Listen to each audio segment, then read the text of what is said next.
कि 12 अरब का फंड आता है पिम्स को, 12 अरब। यकीन करें 1 से 2 महीनों में उनके गुर्दे फेल हो गए और वो डायलिसिस पर आ गए। बहुत सारे लोगों को मैं भी कि पता हो या ना हो, लेकिन मशाल मलिक साहबा के जो पिम्स के साथ एक रिलेशन है बहुत अफसोसनाक और दर्दनाक रहा है। आपके वालिद साहब 2002 में इसी पिम्स में, क्या कहेंगी सिस्टम से तो आप बहु भी वाकिफ है। यहाँ लगता है यहाँ कीड़े मकोड़े फिर रहे हैं, आप देख लें। आप आई और आपको अंदर जाने नहीं दिया। अभी तक वजीर आजम कमेटियां ही बनाते रह जाएंगे।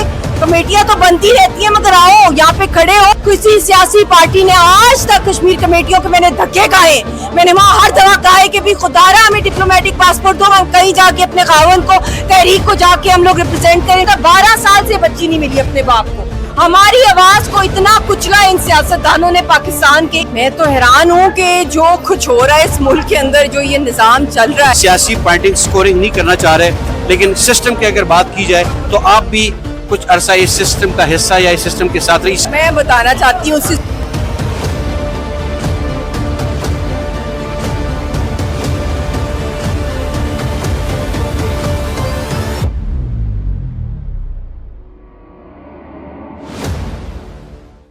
बिस्मिल्लाहिर्रहमानिर्रहीम। अस्सलाम वालेकुम नाज़रीन, मैं हूं नबील और आप देख रहे हैं लब आज़ाद।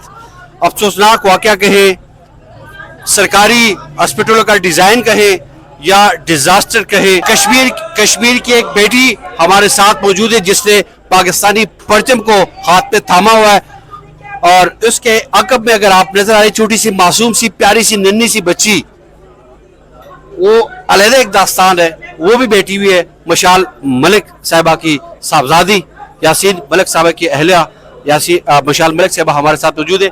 मैम, सबसे पहले तो आपका बहुत बहुत शुक्रिया, आप आई और आपको अंदर जाने नहीं दिया, क्यों?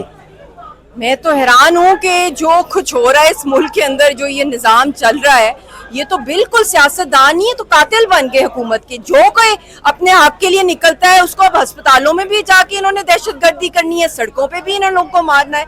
ये क्या तरीका है? सबको अंदर जाने की इजाजत दी गई है सिवाय मुझे और मेरी बच्ची को। क्या था? हमारे दिल खून के आंसू रो रहे थे अंदर, हमारे प्यारों की लाशों को भून के। उनको लाशें कुछ को मिली है, कुछ को मिली भी नहीं है। मैडम कतकलाइम, आप बहुत सारे लोगों को मैं भी कि पता हो या ना हो, लेकिन मशाल मलिक साहबा के जो पिम्स के साथ एक रिलेशन है बहुत अफसोसनाक और दर्दनाक रहा है। आपके वालिद साहब 2002 में इसी पिम्स में, क्या कहेंगी सिस्टम से तो आप बहु भी वाकिफ है। देखिए, उनका AFIC के अंदर उनका हुआ था ओपन हार्ट सर्जरी, बिल्कुल ठीक था उनका हार्ट। तो ऐसे किसी ने उनको कहा कि जी आप पिम्स में भी चेक करा लें, क्योंकि इस्लामाबाद में हम रहते हैं, तो एक दफा वैसे ही अपने हार्ट को चेक करा दें। वहाँ वो गए, उनको गलत मोनोप्रेल था मेरे ख्याल में, जो दवाई उनको दे दी गई, और उसके बाद जो डॉक्टर था कार्डियोलॉजी का, वो बाद में पता चला कि वो बंदे को बाहर अमेरिका में उसने 1-2 लोगों को मार दिया था, और फिर यहाँ पे आके वो भागा और उसको यहाँ पे सिफारशी जॉब मिल गई, और यकीन करें 1 से 2 महीनों में उनके गुर्दे फेल हो गए और वो डायलिसिस पर आ गए। तो हमारा तो एक बहुत मतलब कि मैं कहती हूँ इस तरह की हजारों दास्तानें पूरे मुल्क के अंदर जो अस्पतालों में जो उनके साथ किया जाता है। और अब तो ये है कि चलो पहले पोस्टमार्टम लाशें मिलती हैं, कत्ल करते हैं, मगर अब तो ये भून के हमें हमारे प्यारों की लाशें दे रहे हैं। और अभी तक वजीर आजम कमेटियां ही बनाते रह जाएंगे।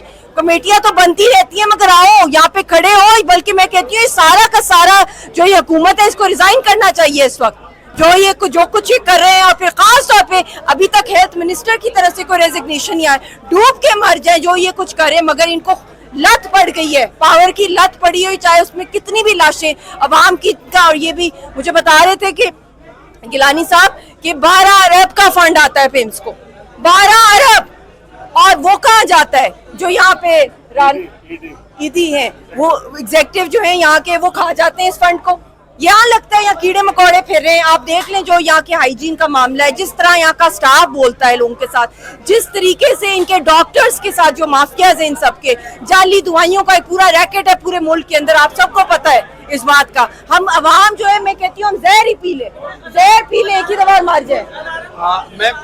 मैं मुख्तसर गुफ्तगू करूंगा, 2-1 मिनट मजीद दूंगा।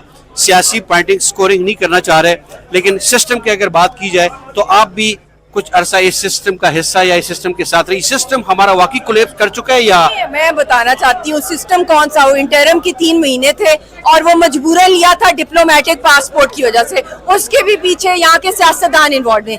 10 साल मैंने इन सब हुकूमतों को कहा है मुझे और मेरी बेटी को डिप्लोमेटिक पासपोर्ट, ये अपने रिश्तेदारों में बांट रहे होते हैं डिप्लोमेटिक पासपोर्ट, हमें वीजा नहीं लगता क्योंकि इंडियन लॉबी है पूरी दुनिया में। मेरे खावंद को फांसी घाट चढ़ा रहे हैं, किसी सियासी पार्टी ने आज तक कश्मीर कमेटियों के मैंने धक्के खाए, मैंने वहाँ हर दफा कहा है कि भी खुदारा हमें डिप्लोमेटिक पासपोर्ट दो, हम कहीं जाके अपने खावंद को तहरीक को जाके हम लोग रिप्रेजेंट करें उनकी जान। वो 3 महीनों में फांसी का केस चल रहा था और मोदी सरकार तीसरी दफा वजीर आजम वो बन रहा था और उसके अंदर उसकी सारी कैंपेन थी हैंग यासीन मलिक। उस वक्त ये अपॉर्चुनिटी मिली क्योंकि ये गैर सियासी थी और आप अगर अंदाजा लगा लें मेरी क्या कैफियत थी, हमें तो 7.5 सालों से ना मिलने ना इजाजत है, 12 साल से बच्ची नहीं मिली अपने बाप को। हमारी आवाज को इतना कुचला इन सियासतदानों ने पाकिस्तान के, इतना ज्यादा इन हुकूमतों ने किया है कि वो मजबूरन मुझे लेना पड़ी। और उसके बाद जब मैं बाहर के मुल्कों में गई हूँ, शुक्र अल्हम्दुलिल्लाह 8 महीने यासीन साहब की फांसी आगे चली गई जो मोदी ने इस्तेमाल नहीं की अपनी कैंपेन में। हमारा तो ये हाल है। मैं आपका शुक्रिया अदा करूंगा और जाते जाते इतना जरूर कहूंगा कि हमारी एक माँ ने, एक बेटी ने पाकिस्तानी परचम थामा हुआ है। ये बहुत बड़ी बात है, समझने वाले को समझ आ जाना चाहिए कि इसके हाथ में बस अब कुछ इशारे ही काफ़ी है कि पाकिस्तानी परचम हमारी बहन, हमारी बेटी थामा हुआ है। नाजरीन, हमेशा की तरह दुआ और उम्मीद है कि हमारा मुल्क पाकिस्तान और रियासी इदारे बेहतरी की तरफ जाए। इजाज़त दीजिए, अल्लाह हाफिज़।